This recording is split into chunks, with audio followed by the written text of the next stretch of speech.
साईं तेरे चरणों में कोटि प्रणाम। साईं तेरे चरणों में कोटि प्रणाम। साईं तेरे चरणों में कोटि प्रणाम। साईं तेरे चरणों में कोटि प्रणाम। शरण में लो साईं प्रभो। शरण में लो साईं प्रभो। शरण में ले लो साईं प्रभो। शरण में लो साईं प्रभो। नमस्कार, साई वाणी में मैं सबका स्वागत करना चाहता हूँ। बड़ी खुशी हो रही है मुझे, बहुत अच्छी तरह से पूरे विश्व से मेरे मित्र जुड़ रहे हैं और अभी वो प्रश्न भी पूछ रहे हैं और बहुत सारी समस्याएं भी मेरे सामने रख रहे हैं। अभी तक मैं आपको कुछ कहानियों के माध्यम से ध्यान की तरफ कैसे जाए इसका मैंने प्रयास किया और मुझे काफ़ी अच्छी खुशी मिली कि बहुत सारे लोग जुड़ रहे हैं। और अभी मैं आपको थोड़ी सी आगे स्टेप सिखाना चाहता हूँ, क्योंकि मैं हमेशा चाहता हूँ कि मेडिटेशन, जो आदमी अपने मन के स्टेशन को सही जगह पे रुका लेता है और जहां चाहे वहां पहुंचने का प्रयास करता है, उसको मैं मेडिटेशन कहता हूं। अब देखो, मेडी एंड टेशन, यही तो जीवन है।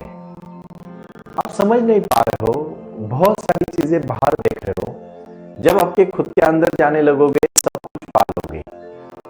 जीवन में मैं एक बात कहना चाहता हूं और बहुत महत्वपूर्ण बात है, आप ठीक से समझ लीजिएगा। अभी 3 जुलाई 2023 से गुरु पूर्णिमा के दिन बाबा का आशीर्वाद लेके मैं पूरा भारत भ्रमण शुरू कर रहा हूं और भारत भ्रमण करते करते मैं पूरे विश्व तक जाने का मेरा प्रयास है। हर शहर में मैं आ रहा हूं और मैं आपके साथ जुड़ने का प्रयास कर रहा हूं। मैं आपके जीवन में बदलाव लाना चाहता हूं, क्रांति लाना चाहता हूं। जो दुखी है उनको सुखी करने का मेरा छोटा सा प्रयत्न है, लेकिन उसके लिए हमें अभ्यास करना पड़ेगा और हमें मिलकर हमारी समस्याओं को छोड़ना पड़ेगा। फिर से मैं कहूंगा, वो आए और आकर चले गए, मौन रहे और कुछ कह गए।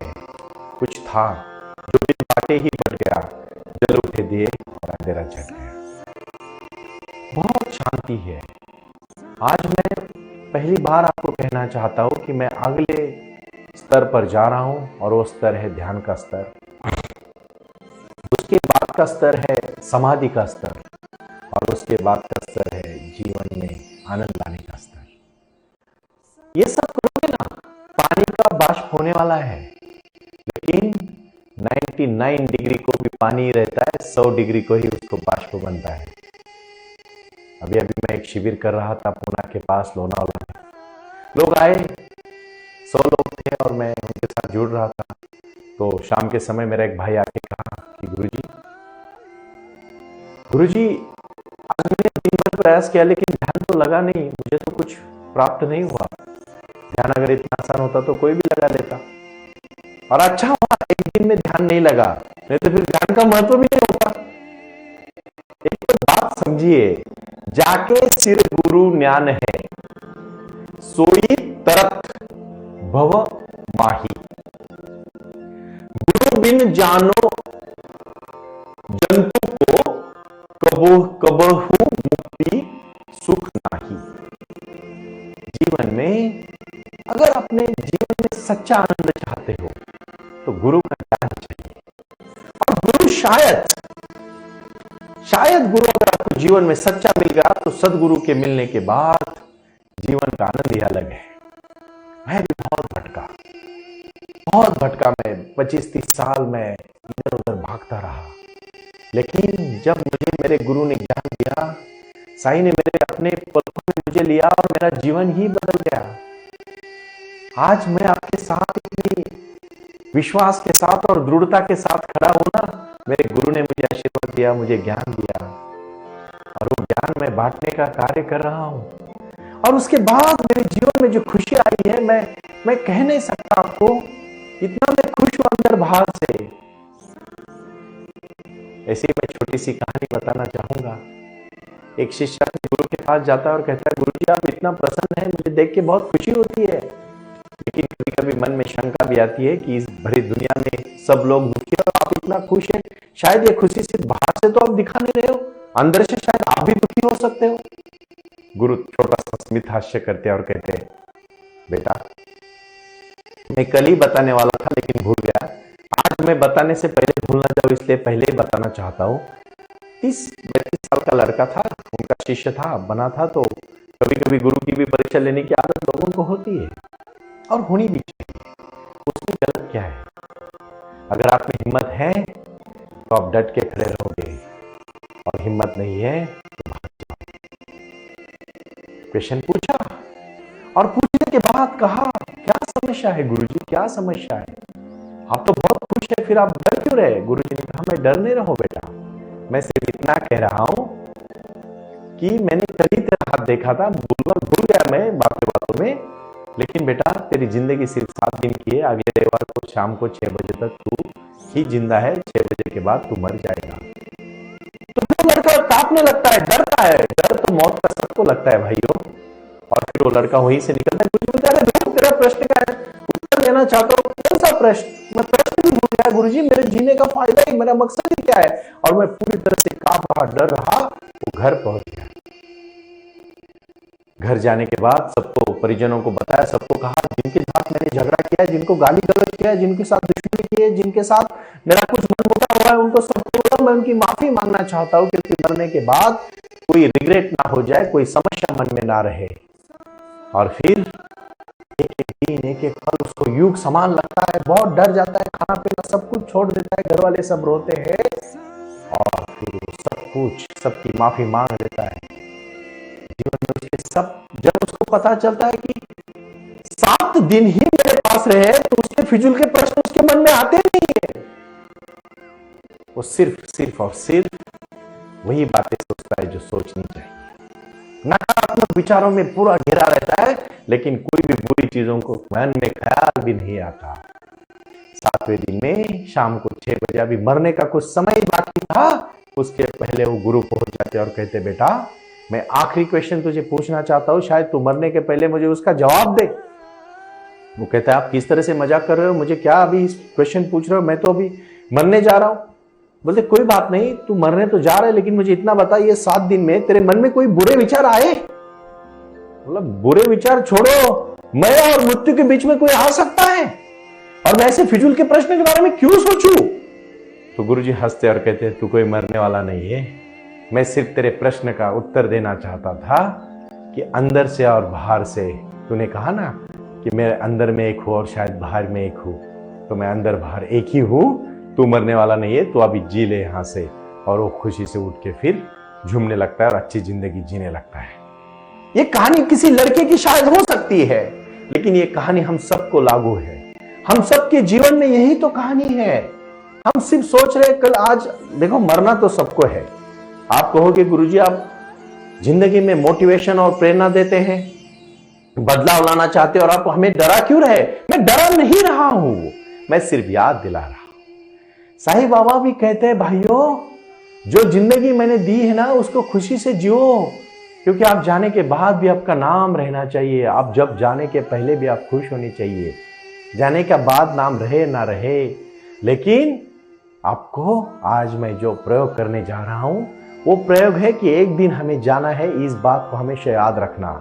शायद कोई आज जा रहा है, चाहे कोई कल जाएगा, चाहे कोई परसों जाएगा, कोई परसों जाएगा, कोई 10 साल में जाएगा, कोई 50 साल में जाएगा, कोई 100 साल में जाएगा, लेकिन जाना सबको है।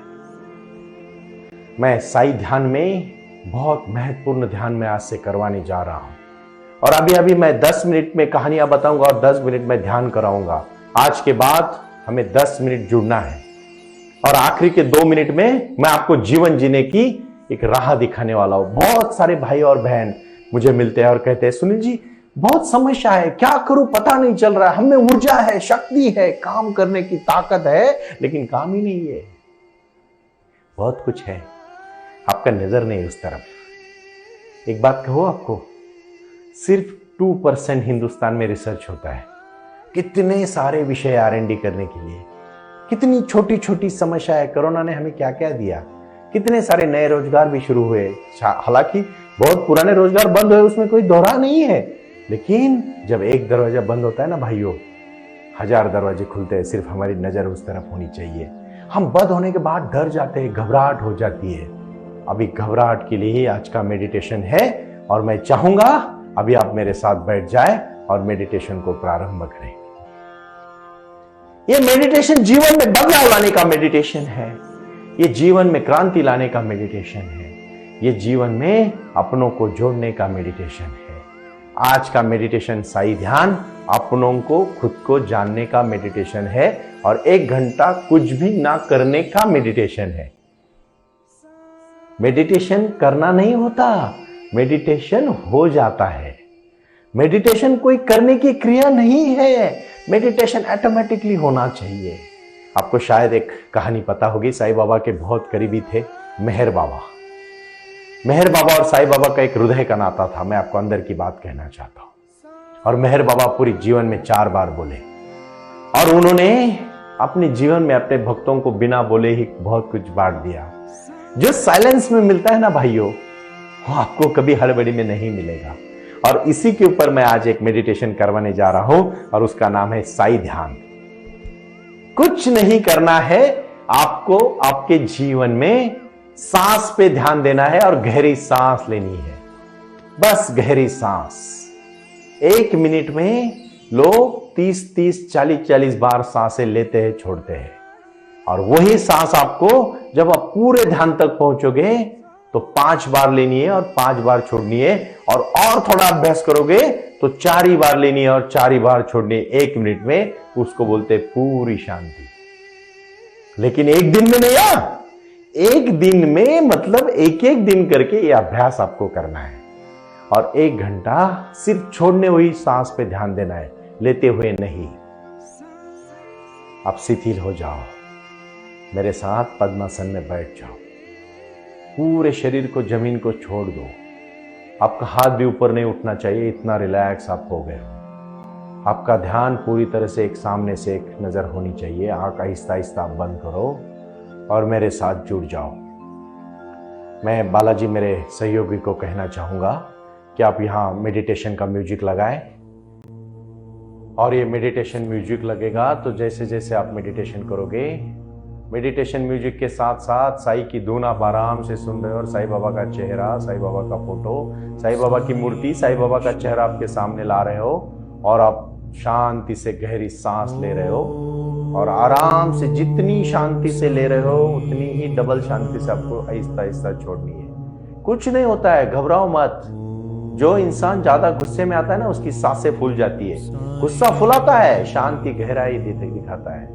गंगा नदी का पात्र बहुत जब गहरा होता है ना तो आवाज नहीं करता, उसकी गहराई बहुत होती है। सिर्फ उसी प्रकार जीवन में शांति से गहराई में बैठ जाओ। दीर्घ श्वास को आप अंदर ले लो और सांस को बाहर छोड़ो। 4 बार सिर्फ 1 मिनट में, 60 सेकेंड्स में। जिस दिन आप 4 बार सांस अंदर लोगे और 4 बार बाहर छोड़ोगे, उसी को कहेंगे डीप हाई लेवल मेडिटेशन।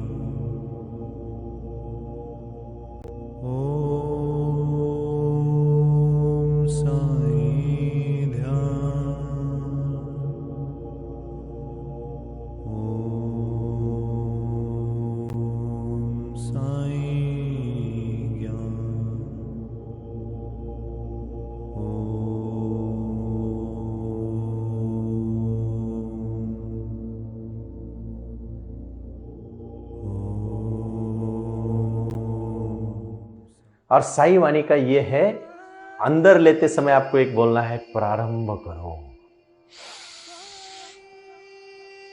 जारी रखो।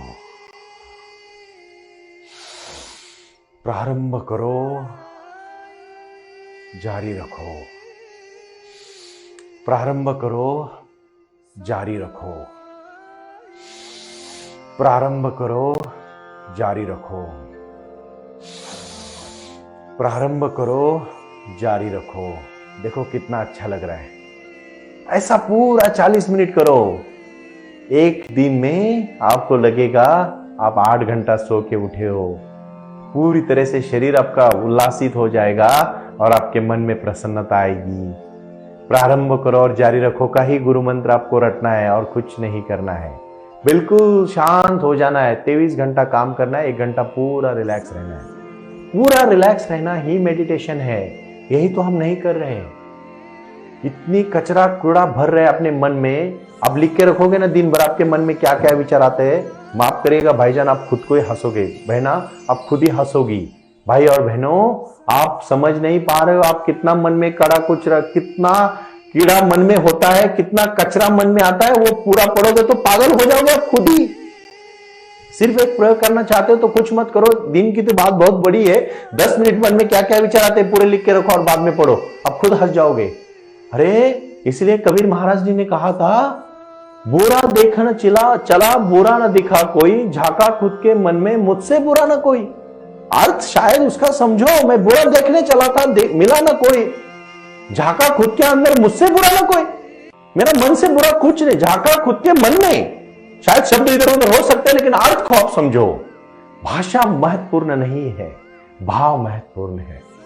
और मेरा भाव है कि आप, मैं चाहता हूं वो प्रयोग करो जीवन में। साईं बाबा आपको आशीर्वाद देंगे, यही बाबा चाहते हैं। आज शिरडी में जरूर जाना है हमें, बाबा के आशीर्वाद लेने हैं, लेकिन तैयार होके जाना है। जमीन तैयार नहीं करोगे ना। 3 किसान भाई होते हैं। पिताजी कहते हैं कि किसकी खेती अच्छी है मैं देखने आऊंगा 1 साल के बाद, और सबको कहते हैं कि चलो आप खेती करो, जो अच्छा खेती करेगा ना मैं उसको कुटुंब का, मेरे परिवार का प्रमुख बनाऊंगा। तीनों किसान अपने भाई पिताजी को देखते आते हैं, तो पहला जाता है खेती, ज्यादा कुछ ध्यान नहीं देता है, आराम से सोता रहता है। दूसरा जाता है खेती की मशागत करता है, उसमें धान पे बो देता है, उसमें आने हुआ तन नहीं निकालता है, राह देखता है फल कैसा आएगा, फसल कैसी आएगी। तीसरा जाता है जमीन की मशागत 2 महीना करता है, जमीन को उल्टा पुल्टा करता है, उसकी पूरी तरह से तन निकाल देता है, उसको पानी देता है, जो तन आता है उसको निकाल देता है, फिर से जमीन को अच्छी तरह से खोद के उसमें वो धान डाल देता है, और फिर उसकी जब मशागत होती है आते आना हुआ तन निकाल देता है। वो तन में निकालता है, उसका जो फसल आती है सबसे ज्यादा फसल उसकी आती है। पिताजी कहते हैं तू ही सच्चा मालिक है परिवार का। भाई और बहनों, अपना मन है, सुंदर मन है। देखो छोटा बच्चा कितना प्रसन्न होता है। क्या विकार होते हैं उसके मन में, वासनाएं होती है उसके मन में, जेलसी होती है उसके मन में, तुच्छता की भाव होती है उसके मन में, अहंकार होता है उसके मन में। अरे अपना दुख हुआ किसी को दुख नहीं है, दूसरों का अच्छा होने के बाद लोगों को ज्यादा दुख होता है, और यही तो बुरी बात है। दूसरों के अच्छाई में जिस दिन आपको अच्छाई लगने लगेगी ना, समझ देने का आप ऊपर उठ गए। और ऊपर उठना है, प्रकाश की तरह ज्वाला ऊपर जाती है, क्योंकि ज्वाला ऊपर जाने का उसका नेचुरल महत्व है, नैसर्गिक महत्व है। ऊर्जा भी ऊपर जाती है, हमारी ऊर्जा ऊपर जानी चाहिए, सबसे ऊपर जानी चाहिए। इंटेलेक्चुअल एंड बौद्धिक स्तर पर आप ऊपर उठने चाहिए। बहुत मजा आएगा जिंदगी में। आज का जो साई ध्यान आप करोगे ना हर दिन 40 मिनट, जीवन बदल जाएगा। शिथिल हो जाओ, शांत हो जाओ, और 1 मिनट में सिर्फ 4 बार सांस अंदर ले लो, छोड़ो, लेकिन नेचुरल के साथ। एक दिन में नहीं करना, हड़बड़ी में। मैं जो बोल रहा हूं वो आहिस्ता आहिस्ता हो जाएगा। मैं 2 घंटा मेडिटेशन करता हूं हर दिन, और मैं आखिरी में इतना ही कहना चाहता हूं, आज मेरे साथ जुड़ो और साई ध्यान में लगो। प्रणाम।